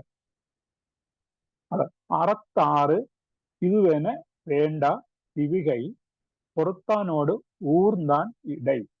ഇതിന് വേറെ ഉദാഹരണങ്ങളോ ഇതൊന്നുമില്ല, നമ്മുടെ കൺമുമ്പിൽ സ്പഷ്ടമായിട്ട് കാണുന്നതാണ് ഇത്. പല്ലക്ക് തൂക്കുന്നവനും പല്ലക്കിൽ യാത്ര ചെയ്യുന്നവനും. അതുകൊണ്ട് ധർമ്മം ചെയ്യുക എന്ന് പറയുന്നത്. ധർമ്മത്തിന് സംഖ്യയെ വേണ്ട, ധർമ്മം ചെയ്യണം എന്നുള്ളതിന്റെ സംഖ്യയെ വേണ്ട, എന്തിനു ചെയ്യണം എന്നുള്ളതിന് വേണ്ട. അത് ദൃഷ്ടാന്ത ഒരു ഉദാഹരണമാണ്. പല്ലക്കൊരാൾ ചുമ്മുന്നു, കേറുന്നത് അന്യൻ. അത് ചുമ്മെന്ന് പറയുമ്പോൾ ചുമക്കുക എന്നുള്ളതിലായിരിക്കും ഉള്ള മീനിങ്ങിലാണ്. പല്ലക്ക് ചുമക്കുന്ന ഒരാള്, അതിൽ യാത്ര ചെയ്യുന്ന ഒരാള്, ഈ രണ്ടുപേരുടെയും ധർമ്മങ്ങളുടെ നിങ്ങൾ നോക്കുക, എന്നിട്ട് വിലയിരുത്തുക എന്നുള്ള രീതിക്ക് പറയുന്നുണ്ട്. ധർമ്മത്തിന് എന്തെങ്കിലും ഫലമുണ്ടോ എന്ന് ശങ്കിച്ച് സമയം കളയണ്ട. അതിനുവേണ്ടി ഗ്രന്ഥങ്ങൾ പരതിയും ഗവേഷണം നടത്തിയും ബുദ്ധിമുട്ടേണ്ടതില്ല. ദൃഷ്ടാന്തം മുന്നിൽ തന്നെ ഉണ്ടല്ലോ. ഒരുത്തൻ പല്ലക്ക് ചുമക്കുന്നു, മറ്റൊരാൾ അതിന് ഇരിക്കുകയും ചെയ്യുന്നു. മുജ്ജന്മത്തിൽ അനുഷ്ഠിച്ച ധർമ്മങ്ങളുടെ ഫലം പല്ലക്കിൽ പ്രൗഢിയോടെ ഇരിക്കുവാൻ ഒരാളെ തുണയ്ക്കുമ്പോൾ മുജ്ജന്മത്തിലെ തന്നെ അധർമ്മങ്ങളുടെ ഫലം മറ്റൊരുത്തന്റെ പല്ലക്ക് ചുമക്കുവാനായി മാറ്റിയിരിക്കുന്നു. No need to clarify to one seated in palanquin and to palanquin bearer about reward or effect of their deeds. അങ്ങനെ 7 എണ്ണത്തിലും ധർമ്മം എന്തുകൊണ്ട് ചെയ്യണം, ധർമ്മത്തിന്റെ മഹത്വങ്ങൾ എന്തൊക്കെയാണ്, ചെയ്യാതിരുന്നാൽ എന്തൊക്കെ വരുന്നുള്ളത് കൊണ്ട് പറയുന്നുണ്ട്. അടുത്തത് പറഞ്ഞു സാർ 8. അതില് 2 പറയുന്നുണ്ട്. വീഴ്നാൾ. വീഴ് എന്ന് പറഞ്ഞാൽ ദിവസം പൊഴിഞ്ഞു പോകുന്നു അല്ലെങ്കിൽ വീണ് പോകുന്നു എന്നുള്ളത്. അടുത്തത് വാൾനാൾ എന്ന് പറയുന്നുണ്ട്. വാൾനാൾ എന്ന് പറയുന്നത് ജീവിക്കുന്നത്. വീഴ്നാൾ പടാമൈ നன்று ആറ്റിൻ അത് ഒരുവൻ വാൾനാൾ വഴി അടയ്ക്കുങ്കൽ. നിങ്ങള് ഈ ജീവിച്ചിരിക്കുന്ന സമയത്ത് ഓരോ നിമിഷവും ധർമ്മങ്ങൾ ചെയ്യുകയാണെങ്കിൽ, ധർമ്മ വഴിയിൽ കർമ്മങ്ങൾ ചെയ്യുകയാണെന്നുണ്ടെങ്കിൽ അവയുടെ നന്മ എന്താണെന്ന് വെച്ചാൽ അടുത്ത ഒരു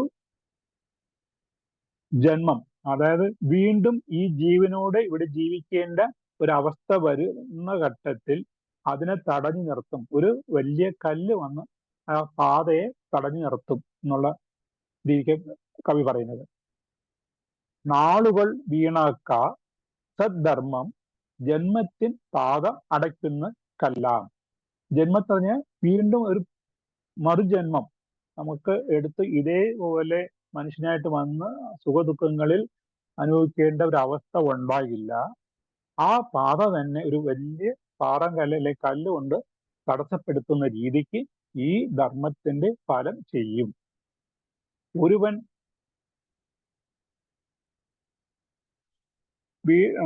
വീണാകുന്ന നാളുകൾ, അതായത് ഈ സമയങ്ങളിൽ നമ്മൾ ധർമ്മം ചെയ്യാതെ വീണാക്കുന്ന നാളുകൾ ഉണ്ടാകാതെ നന്നായി ധർമ്മം അനുഷ്ഠിക്കുമെങ്കിൽ ആ ധർമ്മം തന്നെ അവൻ ശരീരത്തോടു കൂടി വീണ്ടും വാഴാനുള്ള നാളുകൾ, പുനർജന്മം, മാർഗത്തെ തടസ്സപ്പെടുത്തി അടയ്ക്കുന്ന കല്ലായി തീരുന്നു.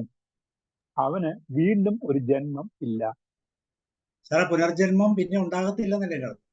അതെ, ആ മാർഗം തന്നെ തടസ്സപ്പെടുത്തും. പുനർജന്മമില്ല, ഒറ്റ ജന്മം കൊണ്ട് തീരും. അതുകൊണ്ട് മോക്ഷ പ്രാപ്തി എന്നുള്ളതിലാണ് അദ്ദേഹം പറയുന്നത്.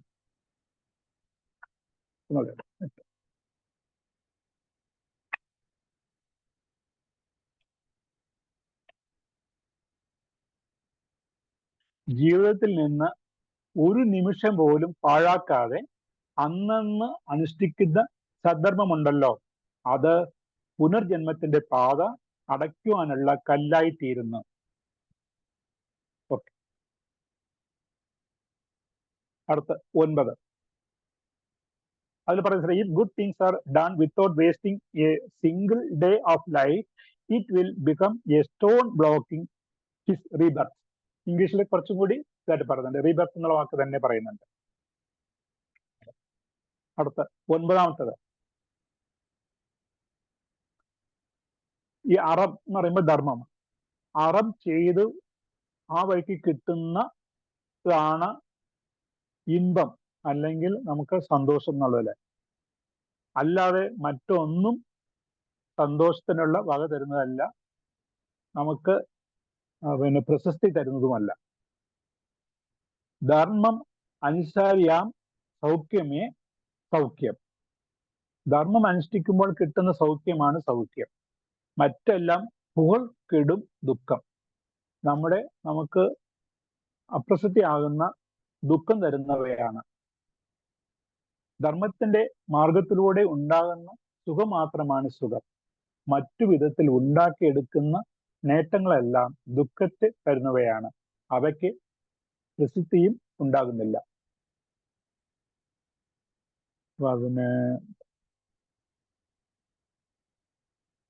ധർമ്മത്തിന് യോജിച്ച പ്രവൃത്തികളിലൂടെ മാത്രമേ യഥാർത്ഥമായ സുഖം കൈവരികയുള്ളൂ. അധർമ്മ പ്രവൃത്തികളിൽ നിന്ന് പരസ്ത്രീ, പരധനം, മദ്യം, അഭിഹിത സ്വാധീനം, അനർഹമായി കൈയടക്കുന്ന അധികാരം എന്നിവയ്ക്ക് വേണ്ടിയുള്ള ബലപ്രയോഗങ്ങളിലും വാസനകളിലും നിന്ന് കൈവരുന്ന സുഖം തികച്ചും നൈമിഷികമാണ്. പിന്നീട് അത് ഒടുങ്ങാത്ത ദുഃഖത്തിന് കാരണമാവുകയും ആവുന്നു. ദുഷ്പേര് വന്നുകൂടുകയാൽ അന്നുവരെ നേടിവെച്ച പ്രശസ്തി അതോടെ കെട്ടുപോവുകയും ചെയ്യുന്നു. Happiness is the result of good deeds. Others won't provide fame and joy. ഇനി 10ാമത്തെ സാറേ.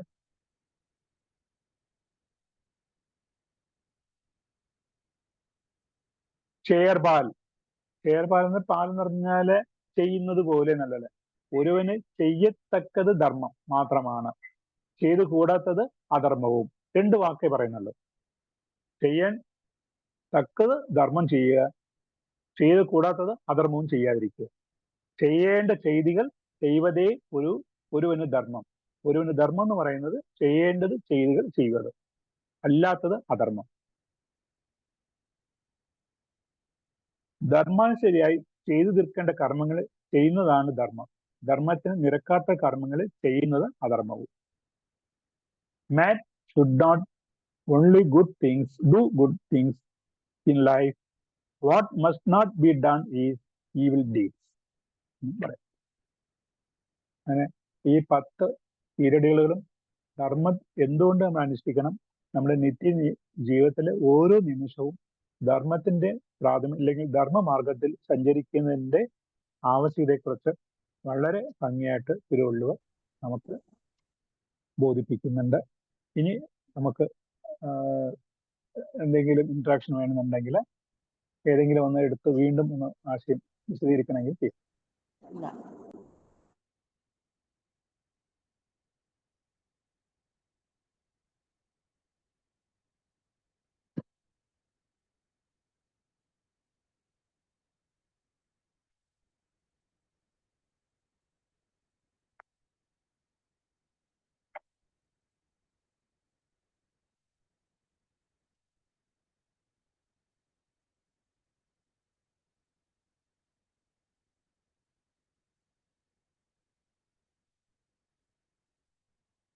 കഴിഞ്ഞോ സാറേ? കഴിഞ്ഞു. 10 കഴിഞ്ഞു. യെസ്. 4ാമത്തെ അധ്യായമാണ്. അതിന്റെ 10 ചുരുള് നമ്മളത് കൃത്യമായിട്ട് മനസ്സിലാക്കി. വളരെ അർത്ഥഗർഭമായ കാര്യങ്ങളാണ്. നമുക്ക് കമന്റ്സ് പറയാം. മണിയൻ സാർ കേൾക്കാമോ? അൺമ്യൂട്ട് ചെയ്യും സാർ. അൺമ്യൂട്ട് ചെയ്യും. മ്യൂട്ട് ആകുന്നില്ല. മണിയൻ സാർ കേൾക്കാമോ? സംസാരിക്കാൻ പറ്റുന്നില്ലേ? ഓക്കെ. ഇന്ദിര മാം കേൾക്കുന്നുണ്ടോ? ഇന്ദിര മാം? ഉണ്ട്. യെസ്, പറഞ്ഞു. ഇത് അറത്തുപ്പാലാണ് അല്ലേ സാർ? അറത്തുപ്പാലല്ലേ? യെസ്. ഇതില് ഈ 10ലും പറഞ്ഞിരിക്കുന്നത് ഒരു 4 വാക്കുകളിൽ നമുക്ക് ഒതുക്കാം. അതായത് ഒന്ന് അഴിക്കും ഗുണം എന്നാണ് പറയുന്നത്. അഴിക്കും ഗുണം എന്ന് പറഞ്ഞാൽ ഇല്ലാതാക്കുന്നത് അല്ലെ? അത് എവിടെ വേണമെങ്കിലും ആരെ വേണമെങ്കിലും ആകാം. നല്ല സാധനങ്ങളെ അഴിക്കുന്നതാണ് അതിൽ ഞാൻ ഉൾക്കൊള്ളുന്ന അർത്ഥം. പിന്നെ അളവില്ലാത്ത ആശകൾ, നമ്മുടെ അളവില്ലാത്ത ആഗ്രഹങ്ങൾ അത് നമ്മളെ ബുദ്ധിമുട്ടിക്കും. അതുപോലെ തന്നെ വല്ലാത്ത ദേഷ്യം, കടും കോപം എന്ന് പറയുന്നത് ഭയങ്കരമായ ദേഷ്യം വരുന്നത്, അതും വൻസൊൽ എന്ന് പറയുന്നത്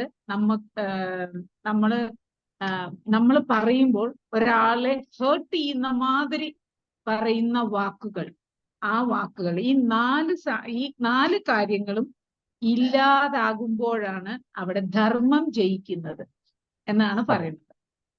ഇത് എത്രയേ ഉള്ളൂ. അത്രേ ഉള്ളൂ. അതിനെ വളരെ വീണ്ടും തിരിച്ച് ഓരോന്നായിട്ട് പറയാണ്. അതെ. നീ അതുകൊണ്ട് ധർമ്മം ചെയ്യ് എന്ന് ആ ധർമ്മം ചെയ്യുമ്പോ നമുക്ക് ഈ മറ്റുള്ള സ്വഭാവങ്ങളൊക്കെ മാറും. നല്ല സ്വഭാവങ്ങൾ നമ്മളെ വന്ന് ചേരും. അപ്പോഴാണ് ഈ ധർമ്മം ചെയ്യാനുള്ള ഒരു എന്താ പറയാ, ഒരു ധർമ്മം ചെയ്യാനുള്ള ഒരു മനസ്സ് നമുക്ക് ഉണ്ടാവും. ഈ ഗുണങ്ങളൊക്കെ ഉണ്ടെങ്കിലേ നമുക്ക് ധർമ്മം ചെയ്യാനുള്ള ഒരു മനസ്സുണ്ടാവൂ എന്നാണ് പറയുന്നത്. അപ്പൊ ധർമ്മം ചെയ്യ നമ്മുടെ മനസ്സ് മാറും. നമ്മള് ഈ ലോകത്തിലെ എല്ലാവരോടും നല്ല കാര്യങ്ങളോട് ഐക്യമാവും എന്നാണ് ഇതുകൊണ്ട് ഉദ്ദേശിക്കുന്നത്. മാത്രമല്ല ഒരു അടുത്ത ഒരു എന്താ പറയുക ഇഹലോക ജീവിതം ഉണ്ടാകാൻ്റെ സാധ്യതയും കുറയും. അതെ അതെ അതെ. ഈ ജന്മത്തിൽ ചെയ്യുന്നത് അടുത്ത ജന്മത്തും കൂടി നമുക്ക് സഹിക്കേണ്ടി വരുന്നാണ് പറയണത്.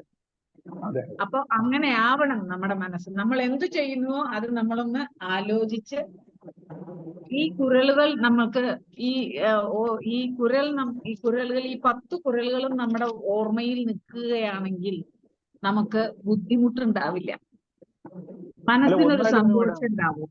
അടുത്ത ജന്മം ഉണ്ടോ ഇല്ലയെന്ന് നമുക്കറിയില്ല, എന്നാലും കവി അത് പറയുന്നു. അപ്പോ അടുത്ത ജന്മം എന്ന് വേണ്ട, ഈ ജന്മത്തിൽ തന്നെ നമുക്കത് ചെയ്യുമ്പോൾ ഒരു മനസ്സിനൊരു ശാന്തി കിട്ടുമല്ലോ, മനസ്സിനൊരു സന്തോഷം കിട്ടുമല്ലോ. അങ്ങനെ ഇന്ന് രാവിലെ ഒരു മെഡിറ്റേഷൻ ഉണ്ടായിരുന്നു. അപ്പൊ അതിൽ പുള്ളി പറഞ്ഞത് പിന്നെ എന്തിനാണ് ഈ പ്രാർത്ഥന, എന്തിനാണ് ഈ അമ്പലം, എന്തിനാണ് നമ്മുടെ ഈ മെഡിറ്റേഷൻ, ഇതൊക്കെ പറഞ്ഞു വരുമ്പോൾ വളരെ ലഘുവായിട്ട് നമ്മുടെ ഇന്നത്തെ ചെറുപ്പക്കാർക്ക് വേണ്ടി പുള്ളി പറഞ്ഞതാണ്. നിങ്ങളുടെ അച്ഛൻ അമ്മമാര് അല്ലെങ്കിൽ പിന്നെ നിങ്ങളുടെ മുമ്പുള്ള ജനറേഷൻ അവർ സമ്പാദിച്ചു വെച്ച സമ്പാദ്യങ്ങളെല്ലാം നിങ്ങൾ അനുഭവിക്കുകയാണ്. അവരുടെ സ്വത്തുക്കളൊക്കെ നിങ്ങൾക്ക് ഓട്ടോമാറ്റിക്കായിട്ട് കിട്ടുന്ന പോലെ അവർ ചെയ്ത മറ്റു കർമ്മങ്ങളുണ്ട്. ഫലവും ആ കർമ്മത്തിന്റെ ഫലവും നിങ്ങൾക്ക് തന്നെയാണ്. അതെ അതെ. ഈ ഭൂസ്വത്തൊക്കെ നിങ്ങൾക്കാണെങ്കിൽ അവർ ചെയ്ത അവരുടെ ആ കർമ്മഫലത്തിന്റെ ഇത് നിങ്ങൾക്ക് തന്നെയാണ്. അത് നല്ലതായാലും ചീത്തയായാലും നിങ്ങൾക്ക് തന്നെയാണ് അനുഭവിക്കുന്നുണ്ട്. അതുകൊണ്ട് ആ ഫലങ്ങളൊക്കെ ഇല്ലാതാക്കണമെന്നുണ്ടെങ്കിൽ അപ്പൊ പറയുന്നുണ്ട്, നിങ്ങൾ ഇപ്പൊ ഒരു ധർമ്മം ചെയ്യണമെന്നുണ്ടെങ്കിൽ പുള്ളി വളരെ മാത്തമാറ്റിക്കലായി പറഞ്ഞു. നേരത്തെ അവർ ചെയ്ത കർമ്മങ്ങളുടെ ഫലം അവിടെ ചിത്രഗുപ്തൻ എഴുതി വെച്ചതുപോലെ അവിടെ ഉണ്ട്, ഡെബിറ്റ് ആയിട്ട് കിടപ്പുണ്ട്, ബാങ്ക് ബാലൻസ് പോലെ കിടപ്പുണ്ട്. അത് നെഗറ്റീവ് ആണെങ്കിൽ നിങ്ങൾ നല്ലത് ചെയ്യുമ്പോൾ ഇത് കുറഞ്ഞു അവസാനം 0 ആകണം. ആ നെഗറ്റീവ് 0 ആയിട്ട് വന്നു കഴിഞ്ഞാൽ നമ്മുടെ എന്താ പറയുക ഭാവഫലങ്ങളൊക്കെ മാറിക്കിട്ടി. പറഞ്ഞതെന്ന് എനിക്കറിയില്ല, പക്ഷെ വളരെ നല്ലൊരു എക്സ്പ്ലനേഷൻ, വെരി ഫാന്റാസ്റ്റിക്, നന്നായിട്ടുണ്ട് അത് കേൾക്കാൻ തന്നെ. അതുകൊണ്ട് നിങ്ങൾ ചെയ്യാം. അപ്പം മനസ്സ് ഏകീകൃതം കിട്ടാൻ വേണ്ടിയിട്ടാണ് ഈ അമ്പലങ്ങളിൽ പോകുന്നത്. അവിടെ ചെല്ലുമ്പോൾ ഒരു പോസിറ്റീവ് എനർജി കിട്ടുന്നുണ്ട്. ആ പോസിറ്റീവ് എനർജി നിങ്ങൾക്ക് നല്ലത് ചെയ്യാനുള്ളത് ഉണ്ടാകും. അല്ലാതെ വേറെ ഇതായിട്ടൊന്നും അല്ല. അത് ഏത് രീതിക്കായാലും നിങ്ങൾ ബിംബങ്ങളായിട്ടുള്ള ഏതായാലും അവിടെ ചെല്ലുമ്പോൾ അവിടെ എല്ലാവരും വരുമ്പോൾ ഉള്ള കിട്ടുന്ന ഒരു പോസിറ്റീവ് എനർജി അത് നിങ്ങൾക്കും കൂടി ഇതായി നെഗറ്റീവ് ഉള്ളത് മാറും. ഇതിനു വേണ്ടി മാത്രം. വെരി ഗുഡ്, വെരി ഗുഡ്, നന്നായി. Okay, Anuvada madam. ഞാൻ കേൾക്കുന്നുണ്ട്. ഞാൻ എഴുതിയെടുക്കുന്നതായി സാർ പറയുമ്പോ വളരെ മനോഹരമായ ചാപ്റ്റർ ആയിരുന്നു. അഴുക്കാറ് അവ വെകുളി ഇന്നാച്ചൊൽ ഇയന്തത് അறம் കോപം അസൂയ ദുർവാക്ക് ദുര ദേഷ്യം ചേരാതെ വാഴ്വതാം ധർമ്മം. അപ്പോ വളരെ ആപ്റ്റ് ആയിട്ടുള്ള ഒരു കുരലായിട്ട് ഫീൽ ചെയ്തു. എനിക്ക് തോന്നുന്നത് മൊത്തം ചാപ്റ്ററിനെയും കൂട്ടി വായിക്കാൻ പറ്റുന്ന ഒരു കുരലായിട്ട് അത് തോന്നി. പിന്നെ അതേപോലെ പാലൻകിൻ ബേരസിനെ പറ്റിയിട്ട് പറയുന്നുണ്ടായി. അതായത് സരോജിനി നായിഡുവിന്റെ ഒരു പ്രശസ്തമായ കവിതയാണ് പാലൻകിൻ ബേരസ്, നമുക്ക് പഠിക്കാനുണ്ടായിരുന്നു. അപ്പൊ അത് നിങ്ങളുടെ ധർമ്മമാണ് നിങ്ങളെ അത് ചുമക്കുന്നവരാക്കിയിട്ടും, അല്ലെങ്കിൽ നിങ്ങൾ ചെയ്ത ധർമ്മത്തിന് അടിസ്ഥാനപ്പെടുത്തിയിട്ടാണ് നിങ്ങളത് ചുമക്കുന്നവരും അല്ലെങ്കിൽ അതിനുള്ളിൽ ഇരിക്കുന്നവരുമാക്കി മാറ്റുന്നത് എന്നുള്ളത് പറഞ്ഞിരുന്നു. അതേപോലെ തന്നെ നമ്മൾ നല്ല ധർമ്മങ്ങൾ ചെയ്യുകയാണെങ്കിൽ, കൃത്യമായ ധർമ്മങ്ങൾ നിറവേറ്റുകയാണെങ്കിൽ അത് നമ്മളുടെ അടുത്ത ജന്മത്തിൽ നിന്ന് നമുക്ക് രക്ഷ നേടാൻ സാധിക്കും, നമുക്ക് മോക്ഷപ്രാപ്തി ഉണ്ടാവും എന്നുള്ളത് വളരെ മനോഹരമായ ചാപ്റ്റർ ആയിട്ട് തോന്നി. ഇത് പറഞ്ഞ പോലെ ഏതെങ്കിലും ഒരു കുറിലെങ്കിലും പഠിക്കാനുള്ള ശ്രമം ട്രൈ ചെയ്യാം sir. Okay, thank you sir. Anuvada madam ആണ് ഇതിന്റെ ഒരു എന്താ പറയുന്നത് പ്രചോദനം തന്ന, അല്ലെങ്കിൽ ഇതിന്റെ ഒരു അഗ്നി പകർന്നത് അവിടെ നിന്നാണ്. ഇങ്ങനെ പറയാൻ വേണമെന്ന് പറഞ്ഞിട്ട് ചോദിച്ചത്. അവിടെ ഉത്തരവാദിത്തങ്ങൾ കൃത്യമായിട്ട് നിറവേറ്റിക്കണം കേട്ടോ. കുട്ടികളൊക്കെ വന്ന് കാണാൻ പറഞ്ഞു. അടുത്തല്ല ഓരോ ദിവസം പിടിച്ചാൽ മതി. നമുക്ക് തള്ളി എന്ന് പറഞ്ഞല്ലേ ഈ പറഞ്ഞ കോപം, അസൂയ, ദുർവാക്ക് ദൈനംദിനത്തിലുള്ള വാക്കുകൾ തന്നെയാണ് അത്. ഈ 4 ചേരാതെ വാഴ്വതം ധർമ്മം. നമുക്കിത് എവിടെയെങ്കിലും യൂട്ടിലൈസ് ചെയ്യാം, അത്രേ ഉള്ളൂ. മണിയൻ സാർ പറഞ്ഞോളൂ. ഓക്കെ, ഇത്രയും പറഞ്ഞത് നല്ല കാര്യങ്ങളാണ്. ചുരുക്കമായിട്ട് പറഞ്ഞ ഒരു വരിയിൽ ധർമ്മം തലകാക്കും എന്നൊരു ചൊല്ലുണ്ട്. ധർമ്മം ചെയ്താൽ നല്ല ആരോഗ്യം കിട്ടും, നമ്മൾ നല്ല രീതിയിൽ ജീവിക്കും എന്ന്. ധർമ്മം മാത്രമേ പണം കൊടുക്കുന്നത് മാത്രമല്ല, ധർമ്മം ഏത് രീതിയിൽ നമുക്ക് ചെയ്യാം. നമുക്ക് ഉള്ള അതിനടിച്ച് നിർദ്ദയരായ ആൾക്ക് നമ്മൾ സഹായിക്കണം. അവരുടെ സംരക്ഷണവും നമുക്കുള്ളതാണ്. നിന്നെ പോലെ നിന്റെ അയൽക്കാരനെ സ്നേഹിക്കുക എന്ന് പറഞ്ഞതിന്റെ ഒരു തിയറി ഇതിനകത്തുണ്ട്. എല്ലാ നല്ല കാര്യങ്ങളാണ് പറയുന്നത്. നല്ല രീതിയിൽ മോഹൻദാസ് അവതരിപ്പിച്ച് എന്റെ ആശംസ. എം എസ് മണിയൻ തിരുവനന്തപുരത്ത് 3 വേദികളിൽ പ്രവർത്തിക്കുന്നത്. ഒന്ന് മലയാളം, തമിഴ്, ഇന്ത്യൻ ഇംഗ്ലീഷ് എന്നുള്ള ഒരു സംഘടനയുണ്ട്. അതിന്റെ ട്രഷററായിട്ട് പ്രവർത്തിക്കുന്നുണ്ട്. GN പണിക്കർ സാറാണ്, നീലപത്മനാഭൻ സാറാണ് അതിന്റെ പാട്രൻസ്. അവിടെ അത് എന്താണ് ഇൻസ്റ്റിറ്റ്യൂഷൻ എന്താണ്? Malayalam, Tamil, Indian English, MTI writers for GN Panicker sir. അത് വന്നിട്ട് എല്ലാ 4ാമത്തെ ഞായറാഴ്ചയാണ് വൈകിട്ട് 5 മുതൽ 7 വരെ ഉണ്ട്. മലയാളത്തില്, തമിഴില്, ഇംഗ്ലീഷില് സ്വന്തമായിട്ടുള്ള സൃഷ്ടികൾ അവിടെ വായിക്കാൻ അഭിപ്രായം പറയാന്നുള്ളത്. എവിടെയാ സ്ഥലം? എവിടെയാണ് സ്ഥലം? തിരുവനന്തപുരത്ത് എവിടെയാ? സെക്രട്ടേറിയറ്റിന്റെ ഓപ്പോസിറ്റ് തായ്നാട് ഹാള്. സെക്രട്ടേറിയറ്റിന് ഓപ്പോസിറ്റ് ജനലാസുരി പോകുന്ന വഴി തായ്നാട്. വൈകുന്നേരം 5 അവിടെ ഇതുപോലെ ഒരു സാധ്യതയുണ്ട്. പിന്നെ കുഴിത്തുറയില് മലയാളത്തിലെ സാഹിത്യ സൗഹൃദ സംഘം എന്ന് പറഞ്ഞിട്ടുണ്ട്. അതിൽ കൂടിയാണ് പ്രദീപ് സാറ് IOBയിൽ വർക്ക് ചെയ്യുമ്പോൾ, മാർത്താണ്ഡത്തൊക്കെ വർക്ക് ചെയ്യുമ്പം അവിടുത്തെ മോഹൻകുമാറായിട്ട് IOBയിലായിട്ട് പിന്നെ ഫ്രണ്ട്സായിട്ട് അവർ മെമ്പറാണ്. അതിലും കൂടി ഞാൻ ഉണ്ട്. അവരും ഇതുപോലെ തിരുവനന്തപുരത്ത് വരുന്നുണ്ട്. മലയാളത്തിലെയും തമിഴിലെയും 2 ഭാഷ അവർ കൈകാര്യം ചെയ്യപ്പെട്ടിട്ടുണ്ട്. കുഴിത്തുറ ആയുണ്ട്, ബോർഡർ ആയുണ്ട്. അവിടെ വാർഷികം കഴിഞ്ഞ മാസം കഴിഞ്ഞതേ ഉള്ളൂ. അവിടെയും ഇദ്ദേഹം പോകുന്നുണ്ട്. അപ്പൊ ഇങ്ങനെ ഒരു സാഹിത്യ സൗഹൃദം അവിടെ ഉണ്ട്. പിന്നെ ഇദ്ദേഹമാണ് തിരുവനന്തപുരം തമിഴ് സംഘത്തിലെ മാസം തോറും 2 ഉണ്ട്, കവിയരങ്ങുണ്ട്, കഥാവേളയുണ്ട്. ഈ 2ന്റെയും കോർഡിനേറ്ററാണ്. മാതൃഭാഷ മലയാളമാണ്, പക്ഷെ തമിഴിലും സംസാരിക്കുകയും എഴുതുകയും ചെയ്യുന്നു. തിരുക്കുറളിലോട്ട് പോവാം. ഇതെല്ലാം അറിയണം. നമുക്ക് ചൊവ്വാഴ്ച ദിവസം നമ്മളൊരു കഥയുടെ തലമുണ്ട്. അപ്പൊ അതിനകത്ത് തീർച്ചയായിട്ടും മോഹൻദാസ് സാർ ക്ഷണിക്കും കഥ പറയാൻ. അപ്പം അതെല്ലാം പലർക്കും ഉപയോഗപ്രദമാകും. Okay sir. George sir. Thank you sir. Mohandas sir, ഇന്നത്തെ ആ ധർമ്മത്തെ കുറിച്ച് പറഞ്ഞത് വളരെ സവിസ്തരം പ്രതിപാദിച്ചു, ഹൃദ്യമായി തന്നെ.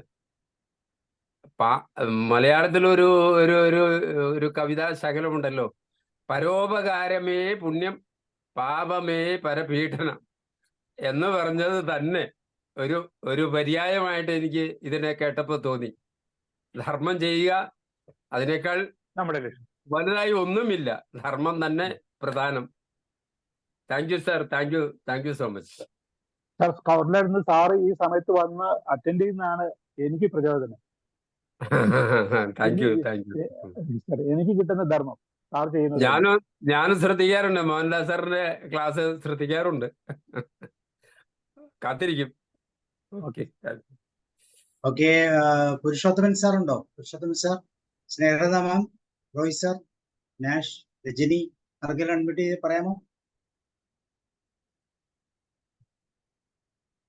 Yes, Roy sir. Sir unmute ആയില്ലല്ലോ. സാർ അൺമ്യൂട്ട് ചെയ്യാം. ഓക്കെ സാറേ, ഇന്നത്തെ ഈ ഇതിനകത്ത് 7, 8, 9, 10 ആണല്ലോ 4-ാം അധ്യായത്തിൽ പറഞ്ഞത്. പക്ഷെ അതിന്റെ ഒക്കെ എസൻസ് എനിക്ക് മനസ്സിലായത് ഈ ജന്മത്തിൽ ചെയ്യുന്ന പുണ്യകർമ്മങ്ങൾ, അത് ഇപ്പൊ പുണ്യകർമ്മങ്ങളും സമ്പാദ്യവും ഏത് മേടിച്ചു കഴിഞ്ഞാലും അതിന്റെ കർമ്മഫലങ്ങൾ അടുത്ത ജന്മം അല്ലെങ്കിൽ അടുത്ത തലമുറ അത് അനുഭവിക്കും എന്ന് പറയുന്ന ഒരു ഭാഗമാണ് എനിക്ക് വളരെ ഇംപ്രസീവായിട്ട് തോന്നിയത്. സ്വത്തുവകകൾ മാത്രമല്ല, അവരുടെ കർമ്മഫലങ്ങളും മറ്റുള്ളവർക്ക് അടുത്ത തലമുറയ്ക്കും എൻജോയ് ചെയ്യാൻ പറ്റും എന്ന് പറയുന്ന ആ ഭാഗമാണ് ഇതിനകത്ത് ഏറ്റവും എസൻസ് ആയിട്ട് എനിക്ക് തോന്നിയത്.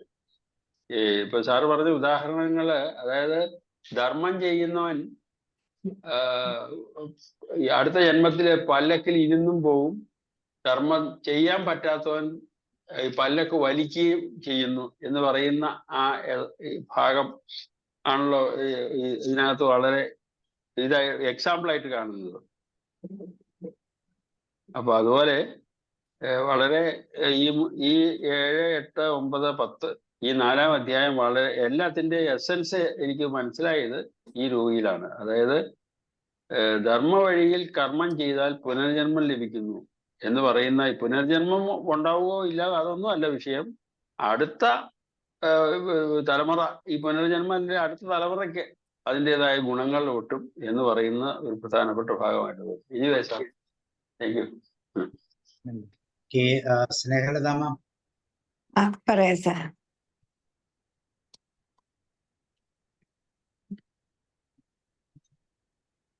പറയട്ടെ സാർ. പറയൂ. കർമ്മം ചെയ്തുകൊണ്ടിരിക്കുക എന്നുള്ളതാണ് എനിക്ക് ഏറ്റവും സ്ട്രൈക്ക് ചെയ്തത്. പാലങ്കിൻ ബെയറേഴ്സിന്റെ കാര്യം അതൊരു നല്ല എക്സാമ്പിളും ആയിരുന്നു. പിന്നെ കർമ്മം ചെയ്യുക, നമ്മുടെ ഒരു ശ്ലോകമുണ്ട്, കരളിൽ വിവേകം കൂടാതെ കണ്ട് അരനിമിഷം ബത കളയരുതാരും എന്ന് പറയുന്നത് പോലെ ഇതിനകത്തും പറഞ്ഞിട്ടുണ്ട്, ഒരു ദിവസം പോലും കളയരുതെന്നാണ്. നമ്മുടെ ഈ ശ്ലോകത്തിലുള്ളത് അരനിമിഷം പോലും കളയരുതെന്നാണ്. ആ കാര്യം ഇതിലും ഉണ്ട്. നമ്മുടെ മലയാളത്തിലുള്ള ഒരു ശ്ലോകമാണ്, കരളിൽ വിവേകം കൂടാതെ കണ്ട് അരനിമിഷം ബത കളയരുതാരും.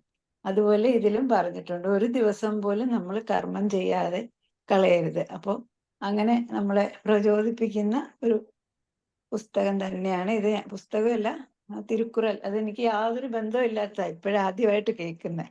അപ്പൊ ഇനിയും കൂടുതൽ മനസ്സിലാക്കാൻ എല്ലാ ദിവസവും കേൾക്കണമെന്ന് വിചാരിക്കുന്നു. Thank you sir. Thank you. Purushothaman sir, Rajani. Okay, so thank you Mohandas sir. വളരെ ഞാനൊന്ന് പറഞ്ഞോട്ടെ, ഗീതാ രവി. പറയൂ. നമസ്കാരം സാറേ. ഇതിന് ധർമ്മമാണ് നമ്മുടെ കർമ്മം, അല്ലെ?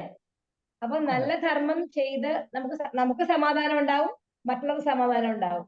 അത് മറ്റുള്ളവർക്ക് വേണ്ടി നമ്മളെ ദീർഘങ്ങളാണ് കൈകൾ നൽകി എന്നെ ഐശ്വര്യ പാലിൽ ഈശ്വരൻ എന്ന് പറയുന്ന പോലെ മറ്റുള്ളവർക്ക് വേണ്ടി അത് നമ്മുടെ വീട്ടിൽ തുടങ്ങണം. നമുക്ക് പച്ചയായിരിക്കണം. എപ്പോഴും നമ്മളെ പച്ചയായി, ഇവിടെ വീട്ടിലൊരു സ്വഭാവം നാട്ടിലൊരു സ്വഭാവം അല്ല, നമ്മളെപ്പോഴും ഒരുപോലെ ഒരു ഒള്ളി നമ്മുടെ മനസ്സും എപ്പോഴും ഒരുപോലെ, എല്ലാവരും ഒരുപോലെ പെരുമാറാൻ കഴിയും. അതാണ് നമ്മുടെ ധർമ്മം എന്ന് പറഞ്ഞാൽ. അപ്പം എപ്പോഴും ഹാപ്പി ആയിരിക്കണമെങ്കിൽ നമുക്ക് ഒരു അധർമ്മം ചെയ്താൽ ആർക്കും ഹാപ്പിനെസ് ഉണ്ടാവില്ല. അപ്പൊ നമുക്ക് happiness is like a perfume that cannot be showered upon others without having it. നമുക്ക് സന്തോഷം ഉണ്ടെങ്കിലേ മറ്റുള്ളവർക്ക് സന്തോഷം കൊടുക്കാൻ പറ്റുള്ളൂ. അപ്പൊ ധർമ്മം നല്ലോണം അനുഷ്ഠിച്ച് നമുക്ക് സന്തോഷം ഉണ്ടാവും. ആ സന്തോഷം മറ്റുള്ളവർക്ക് പകരാനായിട്ട് നമുക്ക് കഴിയും. അപ്പൊ ഈ ധർമ്മത്തിലൂടെ ഈ 10 ഈ കുറലുകളിലൂടെ ധർമ്മത്തിന്റെ ഇത്രയും ഇലാബറേറ്റ് പറയാൻ അതിശയം തന്നെ. ഒരു ധർമ്മം എന്നൊരു വാക്ക് വെച്ചിട്ട് 10 കുറലുകൾ, അല്ലെ? അത് നല്ല രീതിയിൽ സാറ് നന്നായിട്ട് അവതരിപ്പിച്ചു. നല്ല സിമ്പിൾ ആയിട്ട് തോന്നി. ഇനിയിപ്പോ സാറിനെ അത് ക്ലാസ് എടുത്തിട്ട് അതിനകത്ത് എനിക്ക് ഒന്നേന്ന് വെച്ച് എഴുതിയെടുക്കണം ആഗ്രഹം. ഡയറിയിൽ എഴുതി കാണാതെ പഠിക്കാനൊന്നും പറ്റില്ല സാറേ. അത് നമുക്ക് വായിച്ചു നോക്കാം. പിന്നെ ഇതിനെ ഫോളോ ചെയ്യുക എല്ലാരും. കുശുമ്പ്, അസൂയ, അങ്ങനെ അവർക്കുണ്ട് കമ്പാരിസൺ അല്ല, കണ്ടന്റഡ് വിത്ത് എന്തൊക്കെയുണ്ട്, whatever we have to be contented with whatever we have. അതാണ് ധർമ്മം നമ്മുടെ. അപ്പൊ നമുക്ക് എല്ലാവരിലേക്കും സ്പ്രെഡ് ചെയ്യാൻ പറ്റും. Thank you sir. Thank you so much. So thank you. Doctor എത്തിയുള്ളൂ, എന്തെങ്കിലും പറയാൻ പറ്റുമോ? കേട്ടില്ലല്ലോ.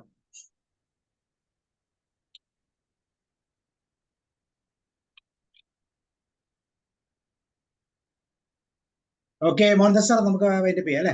ഇനി നമുക്ക് 8 മണിക്ക് 8:30 യോഗയുടെ പ്രോഗ്രാം ഉണ്ട്.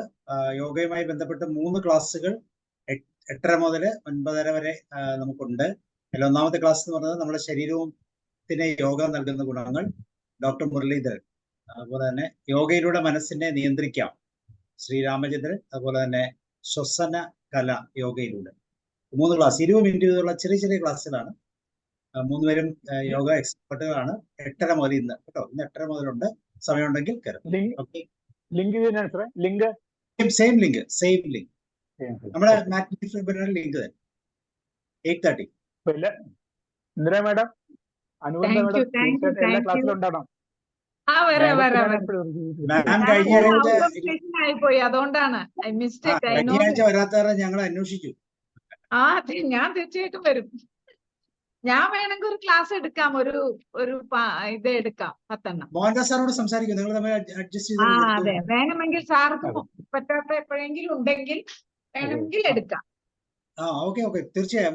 സാറിനോട് സാർ നമ്പർ അറിയാലോ അല്ലേ? അറിയാം. നിങ്ങൾ സംസാരിച്ച് തീരുമാനിച്ചു. അനുവിന്ദയ്ക്കും എടുക്കണോ? സാർ വേണ്ട സാർ, എനിക്കും അറിയില്ല. സാർ മണിയൻ സാറ് നേരത്തെ പറയുന്നുണ്ടായി തിരുക്കുറളിനെ പറ്റി സംസാരിക്കാം. എനിക്കൊന്നും സാറിന് സംസാരിക്കാൻ പറ്റിയില്ല ടോപ്പിക്കിനെ പറ്റിട്ട്. അല്ല പറഞ്ഞു സാർ പറഞ്ഞ അല്ല, എന്റെ കറക്ഷൻ ചെയ്തത് ഞാൻ ആദ്യത്തെ ഒക്കെ കേട്ടിട്ട് അതിന്റെ കറക്ഷൻ കുറച്ചും കൂടി എങ്ങനെ വേണം, എന്റെ ശബ്ദം കുറച്ചുകൂടി ക്ലാരിറ്റി ആയിട്ട് വരണം എന്നൊക്കെ പറഞ്ഞു. പറയുന്നൊക്കെ വളരെ